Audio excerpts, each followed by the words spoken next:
markay kufsadeen in ay dabaq 8 biyana ka soo tuuraan wax kale ma ahan waa dad ogaaday in gabar Soomaaliyeed aanay xuquuq dalkeeda ku haysan.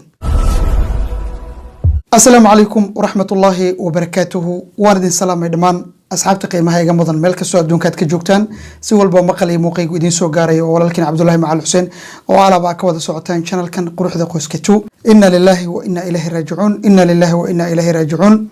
Walaalayaal maanta waxaan doonayaa inaan idin la wadaago gabar Soomaaliyeed oo mustaqbal leh 20 jir iftiimaysa hadda soo kacday oo doonaysa inay mustaqbalkeeda kamira dhaliso ayaa niman cadow ah oo diir damqada iyo diintoona aan lahayn iyo waliba damiir Soomaaliyeed intaba ay si xun ugu galeen magaalada Muqdisho.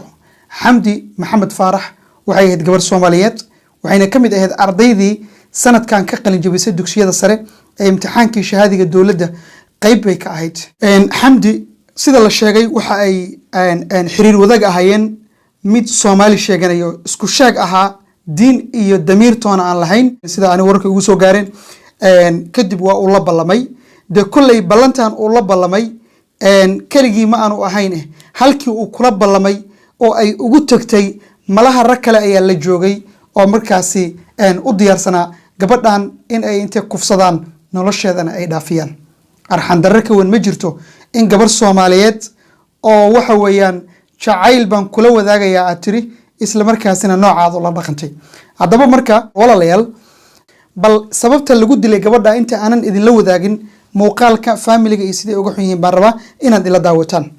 gabar reerkayna ka tirsaneed oo abti u ahay ayaa shalay si nabadgelyo gurigana hadda joogno uga tagtay xaalayse xilli maqribadii meelahaas ayaa war naxtin leh oo aad uga naxna noo soo yeeray kadib markii gabadhaas noo sheegay in la dilay oo dabaq laga soo tuuray meedkeeduna uu yahay isbitaalka Madiina. waxay ahayd gabar yar oo 19 jir 20 jir qiyaastii ahayd oo wax baratay ardaydii sanadkan dugsiyada sare ka baxday ahayd hami fog lahayd inay wax baratay jeclayd. gabadha si xun ayaa loo galay dad aan wali garanayn tiradooda iyo waxay ahaayeen ayaa gabadha kufsaday kadibna dabaq ayaa laga soo tuuray ayadoo meedaan lagu soo wareejiyay. marka dhibkaas aan ugu dhacay waana ka murugeysanahay. habarteed baan ahay 10 sano muddo ku dhow bay aniga ila joogtay waxna aan baraayay qof ama aan ku naqaanay inay meel aado ama ay maalayaan u baxdo ama ay xumaato sameeydo midna ma aysan ahayn. shalay subaxdii meeshan hadda ay fadhiidin baan isku quraacnay aniga gabar ila dhalatay waan ka tagnay 4 saac ma la ahayd ayaan dhar u soo dhaqaa bayna tiri ayay jimcada ka saadi jirtay dharkana ka soo dhaqi jirtay anakana taymku baan ugu dambeeyay ayna tiri ayaan aadayna. waxaan codsanaynaa haddii cadaalad jirto oo wadanka cadaalad ka jirto qofkii dhibaatadaas gabadhan u geystay in sharciga islaamka horta loogu mariyo. qof kasta oo naxaya hooyo walba oo naxayda aaba kasta oo naxaya qof kasta oo muslina ee danaynaya dhibaatada qabsataana kana ayakana inay qabsanayso hadda dadka dhibaatada sameynaya oo gabadhaas ku sameey gabar kasta Soomaaliyeed ku sameeysanaa ay ku sameey karaan. muuqaalka inaad idin ku sii dheereeyay ma arrin laakiin muhiimaddu waxay ahayd kaliya inaad ila aragtaan. walaalayaal horta gabdhow waano waxa la yiri abuur baa ka horeeyay waano abuur baa ka horeeyay baa la yiri sanad baa ka soo wareegatay baan filayaa haddii aanan qaldanayn gabar Soomaaliye la yiraahdo intuu sidan oo kale wiil ula ballamay hotel ku ballamiyay hotelka ay kula kulantay kadibna inta sun cabsiyay ayadoo meed ah uu kufsaday ayadoo meed ah uu kufsaday gabar xoog leh oo jir laba yahay ma uusan awoodin in uu dagaal iyo xoog uu ku kufsado laakiin muxuu sameeyay cabitaankii ay cabaysay iyo sun inta ugu daray markii cabtay oo markaa uu miir doorsoontay ayuu ninkii gabadhii kufsaday. sanad baa ka soo wareegatay haddii aanan qaldaneen channelka dib intaad u gashaad ka baari kartaa Sumaye gabar la yiraahdo. okay waana qaadashadii horta meesha ka maqnayd inkastoo qadartu ay jirtay waana qaadashadii meesha waa ay ka maqnayd gabdhaha Soomaaliyeed wadaad kasta oo wacdinaya nin kasta oo meel inta soo istaago ka hadlaya dhibaato gabar Soomaaliyeed ah wuxuu ka degaa dhibaatada gabdhaha Soomaaliyeed loo geysto ayuu ka hadlaa iyo sida raggu gabdhaha Soomaaliyeed u dhibaateeyaan iyo waliba awaamir ay siiyaan gabdhaha Soomaaliyeed in ay ka taxadaraan dhibaatooyinka inta badan iyagu ay lugooda ku raadsanayaan.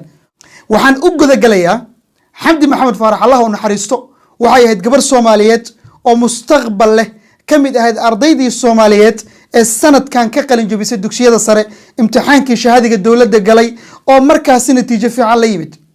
laakiin nasiib darro mid aan damiir damqada lahayn oo dulli cirka ka soo dhacay ah baa u muujiyey in uu jacayl la jilayo. gabdhaha Soomaaliyeed waa gabdho aad iyo aad u dabacsan wiil Soomaaliyeed oo erayo macaan ama erayo jilicsan kula hadlaya markay arkaan way u dabcaan oo waxay aaminaan wiilkan noocan u hadlaya inuu yahay mid daacad ay ka tahay waxan uu ku sheekeenayo, laakiin god inuu u qodan yahay ma dareensana. markuu muddo la rafaaday oo uu ka codsaday dhowr mar inay wada kulmaan oo ay ka yara cudur daaratay, isagoo marka ka aarsanaya dhibaatadii uu ka soo maray la kulankeeda baa wuxuu la sii ballamay dhalinyaro kale oo gabadhan gacan iyo lug inta la qabtaan waxa weeyaan danta ay lahaayeen si ay uga gaaraan. dhalinyaro kale ayuu la sii ballamay. kadibna waxa dhacday in intay halkii ku kufsadeen dabaq 8 biyaano, ilaah baa idinkugu dhaariyay 8 biyaano dabaq ah ayay ka soo tuureen markii danihii ay lahaayeen ay ka gaareen. telefonkii ay wadatay iyo wixii shilimaad ay wadatayna waa ay ka qaateen. xamdi ilaahay subxaanahu wa tacaala ha u naxariisto. dhibaatadaasuna ma ahan mid iyada keligeed soo gaadhay ee waxa ay soo wada gaadhay gabdhaha Soomaaliyeed oo dhan. qof walba oo damiir damqado oo Soomaaliya uu ku jiro dhibaatadaasi maanta waa ay taabatay wayna soo gaartay xaqiiqatan. waana arrin runtii aad looga murugoodo oo aan loo dulqaadan karin. waxaan rajaynaynaa dad hadda ilaa 8 qofood gaaraya sida ay waalidiintu sheegeen ayaa la soo qabtay oo ragna ay ku jiraan dumarna ay ku jiraan iyo qaar kamid ah waliba waardiyaal marka buildingka lagu kufsaday gabadha waardiyaalka ahaa qaar kamid ah waa la soo qabtay. waxaan rajaynaynaa insha Allah taala maalmaha soo socdo in cadaalad rasmi ah halka ay ka soo baxdo oo gabadha Soomaaliyeed ee walaasheena ah ee sida xaq darrada ah lagu dilay lagu kufsaday in cadaalad rasmi ay heli doonto biidnillaahi alkariim. intaasu waa warbixintii dardaaranka aan gabdhaha Soomaaliyeed siinayo ayaan u soo jeedsanayaa. war gabdhow maxaad u qaadan laadihiin dardaaranka 24 saac dadka Soomaalida ay sida gaarka idinkaga damqada ay maalin walba idin soo jeediyaan? maxaa u qaadan laadihiin? maxay idinkaga dhaadhici laadahay adduunku inuu isbedelo meel kale la marayo? maxay idinkaga dhaadhici laadahay gabadhii dorad inta lala soo hadlay la yiri video call aan kaala hadlo aad aragteen qaabka loo qaawiyay? maxay idinkaga dhaadhici laadahay gabadhii uun muddo 10 bilood hadda ama sanad uun laga joogay inta wiil la ballantay baraha bulshada wada qabsatay markay meesha ugu tagtay intuu sun cabsiiyey markay ka diiday inuu kufsado ama faraxumeynta ay ka diiday inuu sun cabsiiyey uu ku kufsaday? waxaas oo dhan waad wada aragteen. maxay arrintaas idinkugu dhadhami laadahay? maxaa u qaadan laadihiin? maxaa u qaadan laadihiin? adduunkan waa isbedelay.